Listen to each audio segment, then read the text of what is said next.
What's up mga Lodibas? Good day sa lahat. Boy Dangyet here. Okay, so may mga overripe bananas ba kayo? Yung mga tamang patapon na o ayaw nyo nang kainin? Okay lang yan, huwag nyo tatapon at gawin natin yung banana bread. Okay, so marami ako na-test ng mga iba't ibang klaseng banana bread recipes. Ito yung isa sa mga well recommended at goods na goods dahil moist and super lambot, hindi siya sobrang tamis, sakto lang.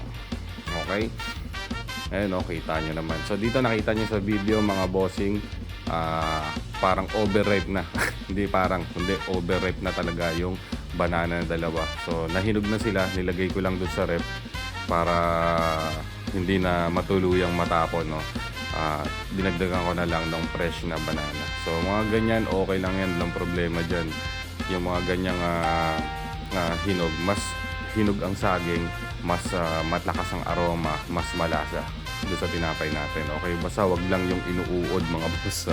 Okay, so naglabsak lang yan dahil dun sa nakalagay siya sa ref, sa fridge. So okay lang, gumamit kayo ng fresh na banana lahat, wala rin problema. Overripe lahat, wala rin issue doon. Okay, so GG tayo. Tara, yan, mash muna natin at i-blend. So I have here honey. So marami-rami yung honey namin na stock dito, and I'm gonna use this one. But if you don't have honey, you can use either white sugar or brown sugar. The recipe calls for 3/4 cup sugar or 1 cup honey. So if you have white sugar, you can use white. If you have brown sugar, you can use brown sugar. If you want to mix both of them, no problem rin. But as long as it's 3/4 cup for the recipe.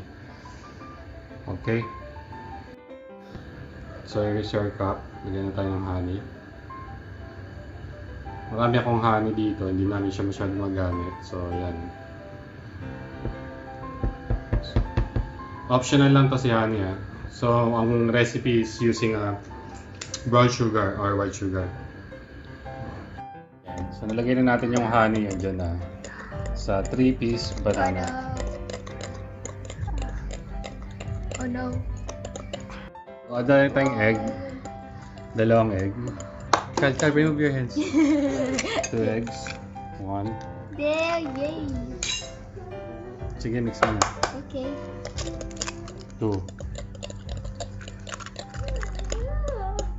So, 1 cup honey, 2 eggs, 3 bananas.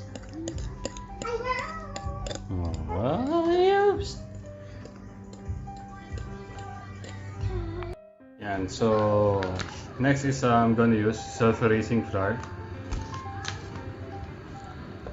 Pag wala naman kayong self-raising flour, pwede rin all-purpose flour. Then, dagdagan nyo lang ng baking powder. Ito, first time kong gamitin yung banana bread sa yung self-raising flour sa banana bread. So, tignan natin kung ano yung kakalabasan niya. Kasi usually lang ginagamit ko is all-purpose flour. And this recipe calls for 1.5 cup. So, here's our 1 cup. Ayan, transfer natin. And another half. Ayan, patansay na natin yan. Sobra. Ayan.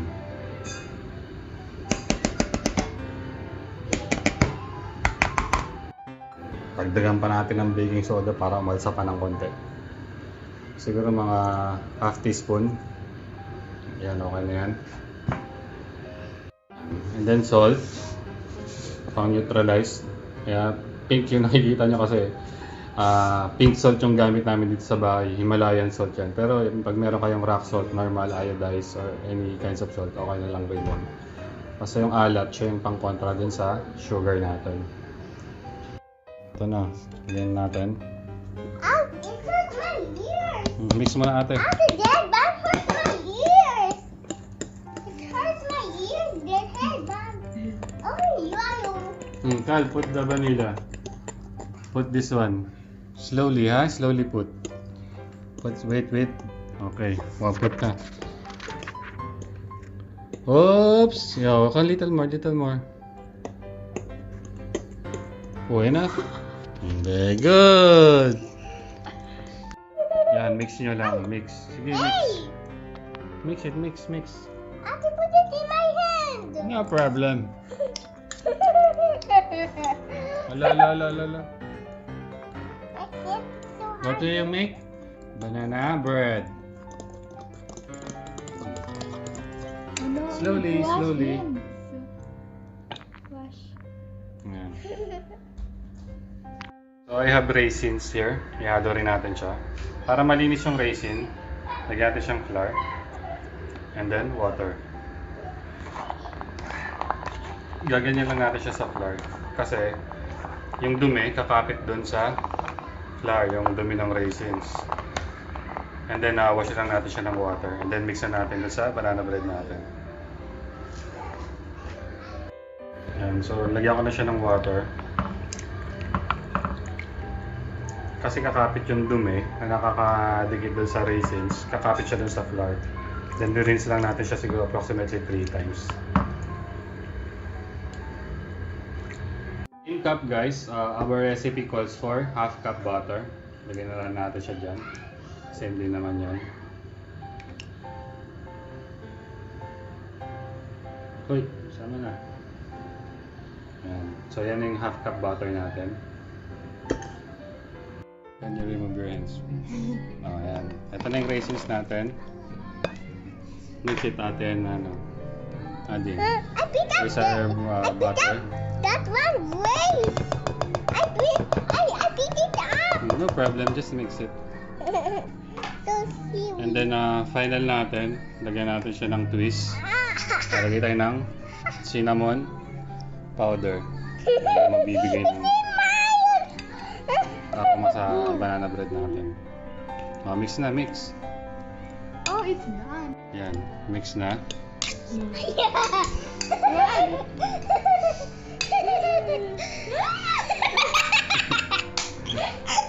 Ate is a word. Mix na. Yan lang, i-mix nyo lang siya. And then, mamaya preheat na natin yung oven natin. Oh, ate is a word. Why?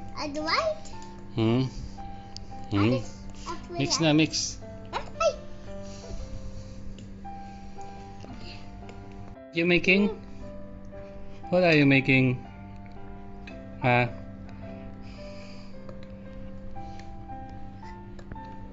Banana bread. Yan, mix lang. Then preheat na natin yung oven natin. Oh, do like that. Put more on. Ito siyang nuts guys. Wala kaming maganda sana kung may almond o kaya walnut. Meron tayo peanut. Tanggalin lang natin yung balat niya. Lalagay natin ito sa taas niya. Pan-toppings. Ganyan lang natin para mabalatan. Ayan, diba?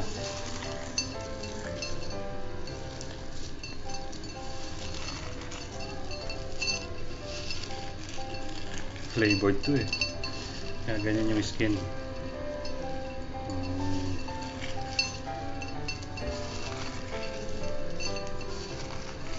Yan yung ihalo natin sa taas ng banana bread.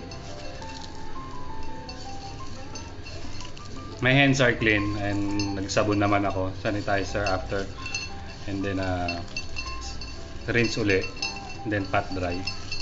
So it's alright. Ayan. So ito yung gagamitin natin for toppings. But if you have almonds, walnuts, it's better. Ayan. So guys, ito na yung na-order ng mga bata. Na-order nilang banana mixer natin. Preheat lang yung oven and then salang na natin dito. Ayan. So butter, punas lang natin dito sa pan natin, sa tray natin, baking tray, para hindi siya dubikit.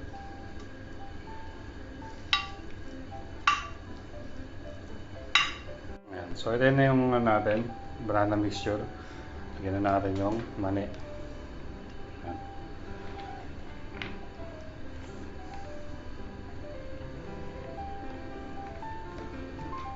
O, di ba? Basta meron sa bahay nyo, available, use it.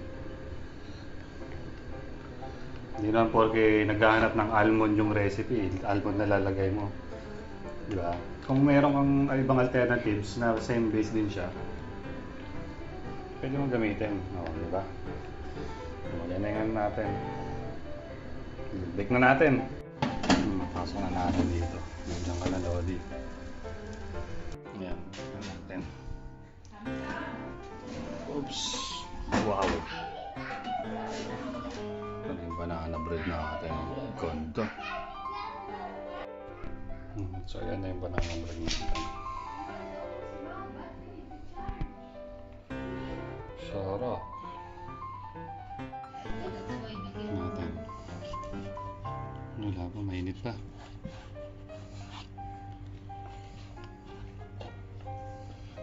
Wow! Oh. Lambot. It fell. Delicious, yeah. We made it, yeah.